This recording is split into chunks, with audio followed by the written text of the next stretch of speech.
Le 10 octobre 2025, le fleuve Sahel est fermé, 0 litre. En 24 heures, le Burkina Faso bascule d'une dépendance hydraulique vieille de 50 ans vers une souveraineté brutale, mesurable, douloureuse. Que vaut la liberté si la soif devient politique? Ibrahim Traoré. Ce geste, présenté comme une rupture juridique avec un contrat colonial et suivi de sanctions, oblige l'État à improviser des pompages locaux, à rationner l'eau dans les hôpitaux et les écoles et à transformer chaque indicateur économique en test de cohésion, tandis que la région observe si l'audace tient sans s'effondrer au cours des semaines qui suivent cette annonce.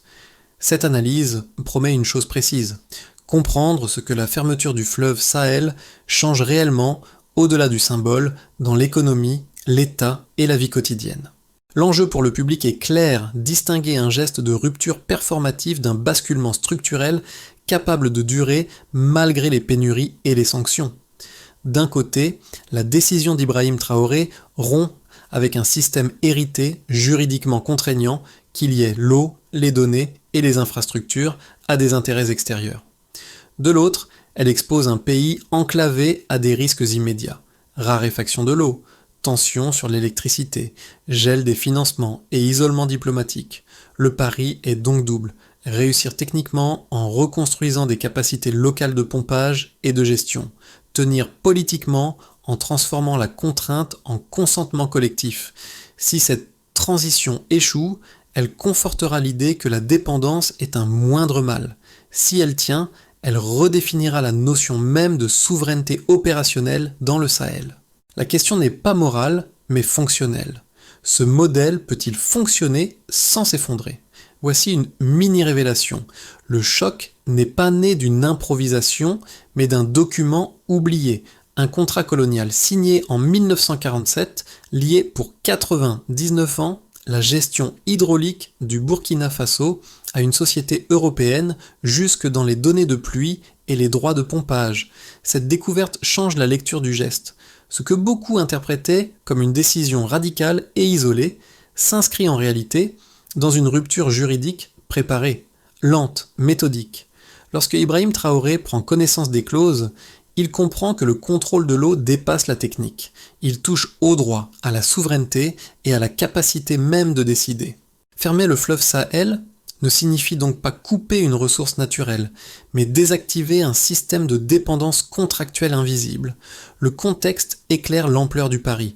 Depuis des décennies, la stabilité hydraulique reposait sur une architecture étrangère.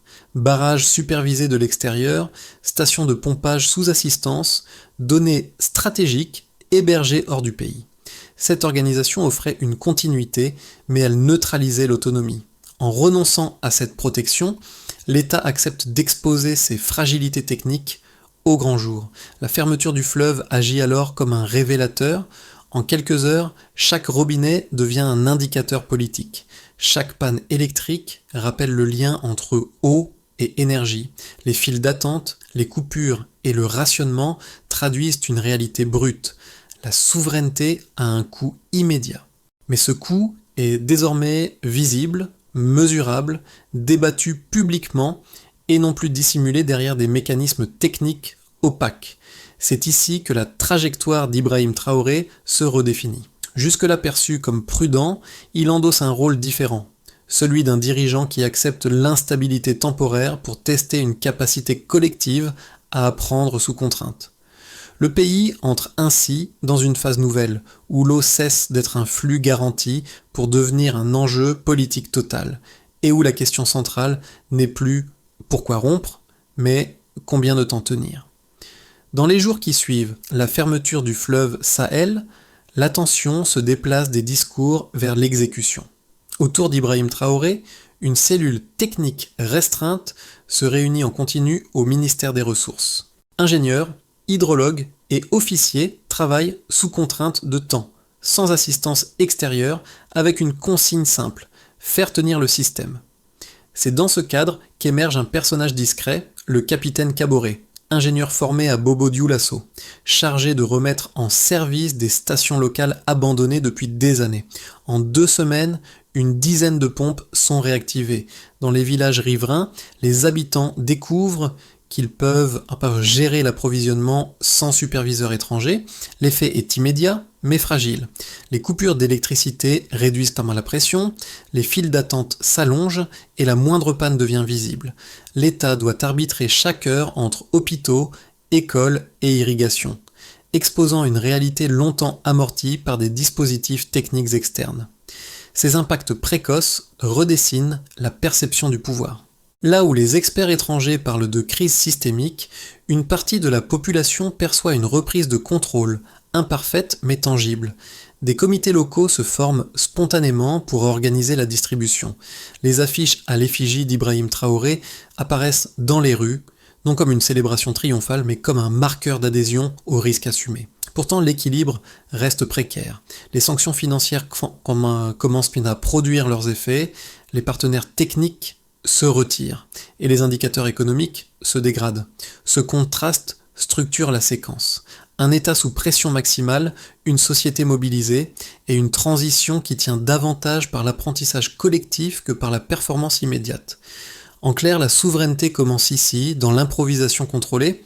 Avant le décret, le fleuve Sahel est un flux routinier, administré, presque invisible. Après l'annonce, il devient un interrupteur politique. Tout commence à l'aube, le texte tombe, les vannes se ferment, les alarmes des stations automatiques s'allument, les ingénieurs exécutent sans délai. En quelques heures, l'eau cesse d'alimenter les conduites extérieures. Les pompes s'arrêtent. La nouvelle se diffuse par vagues successives, des bureaux ministériels aux villages riverains. L'activation déclenche une cascade immédiate. Les réseaux diplomatiques s'agitent. Les ambassades sollicitent des explications. Les marchés réagissent par la défiance. Les médias internationaux parlent de sabotage. Ibrahim Traoré reste silencieux. Il lit les rapports, observe les courbes, écoute les alertes techniques. Autour de lui, les conseillers mesurent l'onde de choc. En moins de 48 heures, le Fonds monétaire international gèle un prêt majeur. L'Union européenne suspend des programmes de coopération. Les États-Unis publient un communiqué sévère. Le coût de la décision se matérialise. Le climax se joue sur le terrain. À Bobo-Dioulasso, la pression chute dans les canalisations. Les agriculteurs ferment les vannes d'irrigation, les transporteurs réduisent leurs trajets, les files s'allongent devant les stations-service. En 2 jours, le prix du carburant augmente nettement. Dans les hôpitaux, l'eau est rationnée. Les écoles raccourcissent les horaires pour économiser l'électricité. Les usines tournent au ralenti. La crise n'est plus abstraite. Elle est vécue, comptée, discutée. Le 3e jour, le cabinet est réuni en urgence. Chaque ministre présente ses pertes, ses besoins, ses options. Les chiffres sont hétérogènes, parfois contradictoires. Un plan d'urgence est voté. Prioriser les zones rurales. Restaurer les pompes locales. Déployer des équipes mixtes. Sécuriser les barrages. L'objectif n'est pas le confort, mais la continuité minimale. Dans le même temps, des sociétés étrangères évoquent des poursuites. Des diplomates proposent une médiation. La réponse est nette. La souveraineté ne se négocie pas. La rémanence s'installe. Les jours passent. Le rationnement devient une routine. La peur du chaos recule lentement. Des comités villageois organisent la distribution. Des ingénieurs burkinabés réparent des installations anciennes. L'apprentissage collectif remplace l'assistance. Là où la dépendance offrait une stabilité immédiate, la rupture impose une discipline quotidienne. Chaque geste compte. Chaque panne devient un exercice de résolution locale. Dans les rues de Ouagadougou, la tension cohabite avec une ferveur mesurée. Les drapeaux apparaissent. Les radios locales diffusent des témoignages de fierté prudente. La joie ne masque pas les défis, mais elle soutient l'effort. Le fleuve, jadis symbole de dépendance, devient une école d'autonomie. La décision ne produit pas une victoire, elle ouvre un cycle. Et ce cycle impose une question opérationnelle. Combien de temps ce système peut-il tenir avant de se stabiliser et à quel prix social ? Avant la fermeture du fleuve Sahel, le système fonctionnait sur un équilibre fragile mais continu. Après, les chiffres deviennent des verdicts. Le premier indicateur tombe 2 semaines plus tard. La production d'électricité recule d'environ 18%, conséquence directe de la réduction du débit vers les barrages hydroélectriques. Ce delta paraît abstrait, mais il se traduit immédiatement par des coupures, des arbitrages et une pression accrue sur les infrastructures existantes. Le second indicateur concerne l'agriculture irriguée, pilier économique discret mais central. Les cultures dépendantes de l'eau du fleuve, qui représentent près d'un tiers de l'activité agricole, enregistrent une baisse estimée entre 15 et 20% selon les provinces. Derrière cette fourchette, il y a des semis retardés, des récoltes différées, des marchés locaux moins fournis. Chaque point de pourcentage raconte une adaptation forcée, parfois improvisée, parfois collective. Un troisième chiffre apparaît, moins commenté, mais politiquement décisif. Alors que plusieurs multinationales suspendent leurs projets, l'État crée environ 2000 emplois dans la gestion locale de l'eau. Ces postes, souvent temporaires au départ, remplacent des fonctions autrefois occupées par des experts étrangers. La capacité nationale de gestion hydraulique progresse rapidement. Ce gain ne compense pas les pertes financières, mais il modifie la structure du système. La dépendance recule, l'apprentissage accélère. Ces données doivent être lues ensemble. Le gel d'un prêt international majeur prive le pays de liquidités essentielles. Cette contrainte provoque une réorientation stratégique. Mobilisation de fonds régionaux, soutien explicite du Mali et du Niger, mutualisation d'équipements et de compétences. Le flux financier diminue, mais la coopération régionale s'intensifie. Les économistes parlent d'un effet miroir. Ce qui est perdu en confort budgétaire est partiellement gagné en cohésion interne. Les chiffres sociaux confirment cette lecture. Les universités locales enregistrent une hausse des inscriptions dans les filières liées à l'eau et à l'énergie. Les jeunes perçoivent désormais ces secteurs comme des leviers de pouvoir collectif, non comme des services techniques périphériques. Les sondages internes évoquant une progression notable du sentiment de fierté nationale malgré les pénuries. Cette donnée est qualitative, mais elle influence directement la résilience politique. Lors d'une allocution radiodiffusée, Ibrahim Traoré présente ces indicateurs sans triomphalisme. Il ne nie ni les pertes ni les tensions. Il les cadre comme un coup d'apprentissage. Chaque statistique devient un outil de pilotage plutôt qu'un aveu d'échec. Là où, un an plus tôt, ces courbes auraient signalé une crise à corriger par une aide extérieure, elles servent désormais à mesurer une transition sous contrainte. La lecture quantitative ne tranche pas le débat, elle le structure. Elle montre que la décision n'a ni provoqué l'effondrement annoncé, ni garanti une stabilité immédiate. Elle révèle un système en recomposition où la souveraineté ne se proclame pas, mais se mesure à travers des écarts, des ajustements et des compromis quotidiens. Le chiffre ne juge pas. Il expose le prix réel du choix. Deux interprétations structurent le débat depuis la fermeture du fleuve Sahel. La première, portée par des économistes africains proches du pouvoir et par une partie de l'opinion publique, défend la décision comme un tournant nécessaire. Selon eux, la dépendance hydraulique, même présentée comme coopérative, constituait une contrainte structurelle. Rompre ce lien, affirme-t-il, était la seule manière de rendre visibles des fragilités longtemps masquées et d'obliger l'État à reconstruire des capacités locales. Dans cette lecture, les sanctions et les pertes à court terme ne sont pas des effets pervers, mais des preuves que la rupture touche un point sensible du système hérité. La seconde lecture, plus critique, est formulée par des diplomates régionaux et des experts en développement. Ils reconnaissent la légitimité symbolique du geste, mais alertent sur ses risques cumulatifs.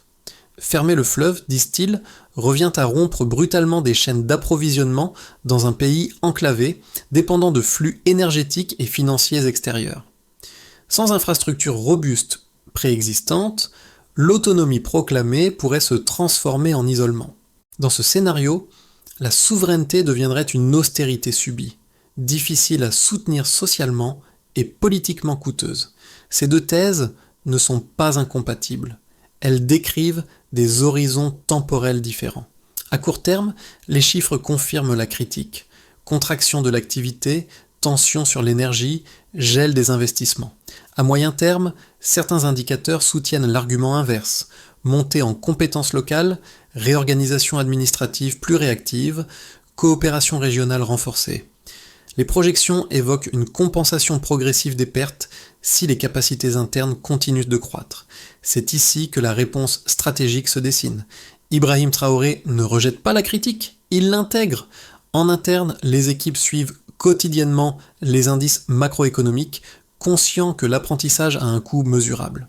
La décision n'est ni glorifiée ni reniée. Elle est traitée comme un pari à long terme, où la réussite dépend moins du geste initial que de la persévérance dans l'ajustement. Le débat ne tranche donc pas entre héroïsme et erreur. Il met en lumière une zone grise, une souveraineté qui s'éprouve sous contrainte et dont l'issue dépendra de la capacité à transformer une rupture politique en équilibre économique durable. Au cœur de la crise, une phrase prononcée par Ibrahim Traoré reconfigure la lecture des événements. Jusqu'alors, beaucoup observaient la fermeture du fleuve Sahel comme une réaction brutale, presque improvisée. Or, au milieu des pénuries et des sanctions, le président annonce une réforme d'ensemble. Plus qu'un fleuve, c'est un modèle qui est visé. La décision apparaît alors non comme un choc ponctuel, mais comme le premier acte d'une stratégie de réappropriation structurelle. Les images diffusées dans les jours suivants confirment ce basculement. Des réunions nocturnes se tiennent à Ouagadougou, autour de cartes hydrologiques détaillées. Officiers, ingénieurs et administrateurs redessinent la géographie fonctionnelle du pays. Les bassins, les barrages secondaires et les réseaux de distribution sont reconsidérés comme un tout cohérent et non plus comme des segments dépendants d'une supervision extérieure. Ce moment marque un changement d'échelle. La crise hydraulique cesse d'être une urgence à gérer et devient un précédent politique. Dans la région, au Mali et au Niger, l'écho est immédiat. Des discussions informelles émergent sur une coordination régionale. Ce que les chancelleries appellent une instabilité, le pouvoir burkinabé le présente comme un réveil de souveraineté. La révélation est là. La fermeture du fleuve n'est pas la fin d'un système, mais le début d'une recomposition plus large, dont les effets dépasseront largement les frontières nationales. Pour l'État, la décision agit comme un test de capacité. Privée de l'assistance technique étrangère, l'administration burkinabé doit réinventer son fonctionnement. Des cellules provinciales sont créées pour surveiller les barrages, cartographier les ressources et coordonner les réparations. Les rapports internes indiquent une amélioration nette de la réactivité administrative, au prix d'une surcharge de travail et d'erreurs initiales. Ibrahim Traoré voit dans cette phase une reconquête du rôle moteur de l'État, longtemps dilué dans des mécanismes de gestion externalisés.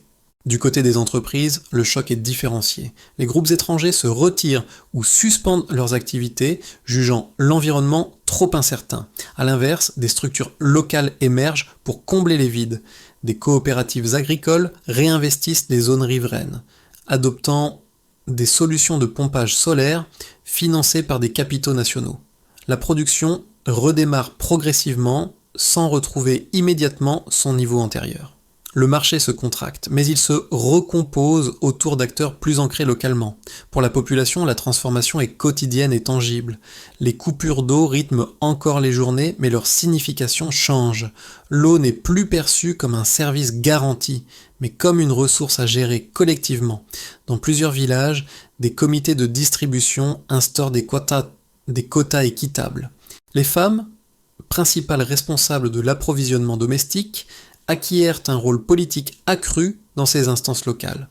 Des enquêtes internes évoquent une progression sensible du sentiment de fierté nationale malgré la persistance des contraintes. À l'échelle régionale, enfin, les effets dépassent les frontières. Au Mali et au Niger, la décision est observée avec attention. Des discussions s'ouvrent sur une possible alliance hydraulique sahélienne visant à mutualiser les données et les infrastructures. Les chancelleries occidentales s'inquiètent d'un effet domino, susceptible de remettre en cause des accords de concession similaires. Les analystes évoquent un déplacement durable des équilibres d'influence dans la région. Ces 4 niveaux dessinent une recomposition lente. Les pertes économiques sont réelles, les gains symboliques le sont tout autant. La décision d'Ibrahim Traoré ne produit pas un basculement instantané, mais un processus. L'enjeu n'est plus de savoir si le geste était audacieux, mais s'il peut s'inscrire dans la durée, sans épuiser le tissu social et productif. C'est à cette condition que la souveraineté cessera d'être un slogan pour devenir une pratique stable. À partir de ce point, l'avenir du Burkina Faso se décline en 3 trajectoires plausible, sans certitude, mais avec des conditions identifiables. Le premier scénario, dit de base, repose sur une stabilisation prudente. Dans les 6 à 12 prochains mois, les coopératives agricoles consolident la gestion locale, les stations de pompage sont réparées progressivement et les partenariats régionaux avec le Mali et le Niger assurent un minimum de flux partagés. Les sanctions occidentales persistent, mais leur impact s'atténue grâce à des mécanismes de solidarité continentale. La croissance reste faible, mais la confiance institutionnelle s'améliore lentement. Le scénario optimiste suppose une accélération de l'apprentissage. Les efforts de réorganisation portent leurs fruits plus vite que prévu. De nouveaux barrages solaires entrent en service, permettant une indépendance énergétique partielle avant la fin de l'année. Les échanges régionaux augmentent, soutenus par un accord trilatéral de coopération hydraulique. Des investisseurs africains, séduits par la résilience burkinabé, financent des projets locaux. Dans ce cas, la rupture initiale crée une base pour une croissance interne modérée mais plus autonome, transformant la contrainte en levier. Un troisième scénario, plus sombre, reste possible. Si les pressions extérieures s'intensifient, si les sanctions se durcissent et si les récoltes échouent, l'équilibre peut se rompre. L'inflation s'accélère, le pouvoir d'achat recule et des tensions sociales émergent. Les réserves monétaires s'amenuisent et la dépendance régionale risque de remplacer la dépendance occidentale, sans gain réel de souveraineté. Dans cette configuration, la fermeture du fleuve serait relue non comme un acte fondateur, mais comme une rupture prématurée. Entre ces trois horizons, la variable clé n'est pas idéologique, elle est opérationnelle. Si les capacités locales continuent de croître, alors la souveraineté peut se traduire en stabilité. Si elle stagne, alors le coût politique et social augmentera rapidement. Ibrahim Traoré devra arbitrer en permanence entre conviction et pragmatisme. L'enjeu n'est plus de justifier la décision passée, mais de transformer un geste politique en modèle économique viable. La question devient conditionnelle. Si l'apprentissage se maintient, alors l'équilibre est atteignable. Sinon, la rupture restera inachevée. À ce stade, la crise du fleuve Sahel ne se lie plus seulement à l'échelle de l'État ou des indicateurs macroéconomiques. Elle touche directement des groupes sociaux précis, avec des effets différenciés. Pour les agriculteurs, premiers exposés, l'adaptation est à la fois contrainte et inventive. Dans les plaines du Nord, les méthodes évoluent. Le stockage de l'eau devient central. Les cultures sont réorganisées autour de cycles plus courts. Les anciens, souvent sceptiques au départ, reconnaissent progressivement que la décision a réveillé une capacité d'initiative longtemps atrophiée. Dans les centres urbains, la jeunesse joue un rôle distinct. À Ouagadougou, des collectifs étudiants transforment la pénurie en défi intellectuel. Des projets de filtration, de récupération et de pompage alternatifs émergent dans les universités. Pour cette génération, la fermeture du fleuve n'est pas perçue uniquement comme une perte, mais comme un laboratoire d'idées. Elle nourrit une vision du progrès moins dépendante de solutions importées, plus ancrée dans l'expérimentation locale. La diaspora enfin observe à distance. Depuis Dakar, Bamako ou Paris, les réactions oscillent entre inquiétude et soutien critique. Certains transferts financiers augmentent. D'autres acteurs s'engagent dans des campagnes d'information ou de plaidoyer. Ce regard extérieur agit comme un miroir. Il rappelle que la décision n'est pas seulement nationale, mais symbolique pour un continent confronté au même dilemme de dépendance. Pour le public, deux enseignements pratiques se dégagent. D'abord, la souveraineté ne se vit pas comme un mot d'ordre abstrait, mais comme une série de choix quotidiens, souvent inconfortables. Ensuite, l'adaptation collective réduit le coût individuel. Là où l'organisation locale fonctionne, la pénurie devient gérable, là où elle échoue, la contrainte s'aggrave. Ce moment invite donc à une posture active. Observer, s'informer, participer à des solutions locales, même modestes. La crise n'impose pas l'adhésion. Elle appelle la lucidité et l'engagement mesuré. À mesure que l'urgence recule, une feuille de route se précise, structurée autour de méthodes plutôt que de slogans. La première étape consiste à reconstruire la compétence locale. Sous l'impulsion d'Ibrahim Traoré, le gouvernement lance une Académie nationale de l'eau. En quelques mois, ingénieurs, techniciens et gestionnaires sont formés pour remplacer les anciens experts étrangers. Chaque promotion est affectée à un bassin précis, avec un objectif clair, autonomie opérationnelle mesurable à court terme. La deuxième étape concerne les infrastructures de Vital. Les stations de pompage, barrages secondaires et canaux d'irrigation sont priorisés selon leur impact social. Les travaux sont organisés en cycle court, financés par des ressources internes, notamment issues de la fiscalité minière. Des comités citoyens suivent l'avancement afin de limiter les détournements et de renforcer la confiance publique. L'enjeu n'est pas la modernisation parfaite, mais la fiabilité minimale. Troisièmement, la diversification devient centrale. Réduire la dépendance au fleuve Sahel passe par un mix énergétique et hydraulique élargi. Le plan prévoit une montée rapide de l'alimentation solaire, ainsi que des expérimentations de réservoirs d'urgence dans les zones les plus exposées. L'objectif affiché est clair, diminuer fortement la vulnérabilité structurelle avant que la pression extérieure ne se renforce. La quatrième étape s'inscrit à l'échelle régionale. Des accords avec le Mali et le Niger instaurent un partage de données en temps réel et une surveillance conjointe des flux. La souveraineté est redéfinie comme une capacité collective, non comme une forteresse isolée. Enfin, la dernière étape repose sur la mesure. Tous les 3 mois, un rapport public évalue les progrès, ajuste les priorités et expose les échecs. Cette discipline transforme le symbole initial en processus institutionnel. L'indépendance ne se proclame plus, elle se vérifie. Au bord du fleuve Sahel, les mêmes ingénieurs qui avaient refermé les vannes se tiennent désormais face à une eau revenue sous contrôle national. Ils n'observent pas une victoire, mais un recommencement. Les turbines restaurées tournent encore imparfaitement. Les canalisations neuves côtoient des installations anciennes. Les villages reprennent souffle par à-coups. Le silence du matin n'est pas celui du triomphe, mais celui d'un pays qui réapprend à fonctionner par lui-même. Lors d'une visite discrète, Ibrahim Traoré s'arrête quelques instants, immobile. La décision de 2025 ne sera pas jugée sur sa radicalité, mais sur ses résultats. Autour de lui, les scènes sont ordinaires. Des enfants jouent, des femmes remplissent des seaux, des ouvriers réparent une conduite. La crise a laissé des traces visibles, mais aussi une fierté plus calme, plus dense, forgée dans la contrainte. Le fleuve, longtemps perçu comme un ruban d'eau sous tutelle, devient un miroir. Il reflète une société qui accepte l'effort pour reprendre la maîtrise. Ce moment ne nie ni les pertes ni les doutes. Il les intègre dans une trajectoire plus large, faite de patience et d'ajustement. Et surtout, retenez ceci, la souveraineté s'évalue dans la durée, pas dans l'instant. Ce rappel clôt une boucle ouverte au début du récit. La rupture n'était pas une fin, elle était une mise à l'épreuve.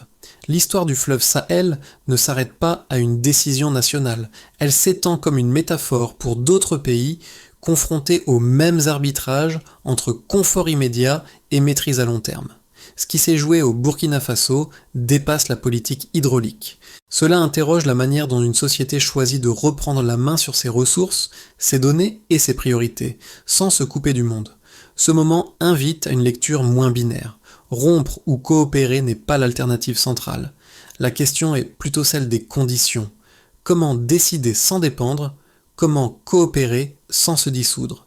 Comment accepter le coût de l'apprentissage sans épuiser le tissu social? Le cas burkinabé rappelle que la souveraineté n'est pas un isolement héroïque, mais une responsabilité organisée, mesurée et partagée. Pour le public, l'enjeu n'est pas d'adhérer ou de rejeter, il est d'observer, de comparer, de discuter quels choix seraient acceptables ailleurs, quelles ressources méritent d'être reprises en main, quels risques sont jugés supportables pour gagner en autonomie réelle. La réflexion reste ouverte. Si un seul fleuve peut reconfigurer une trajectoire nationale, quelles autres dépendances attendent d'être questionnées et à quel prix collectif ?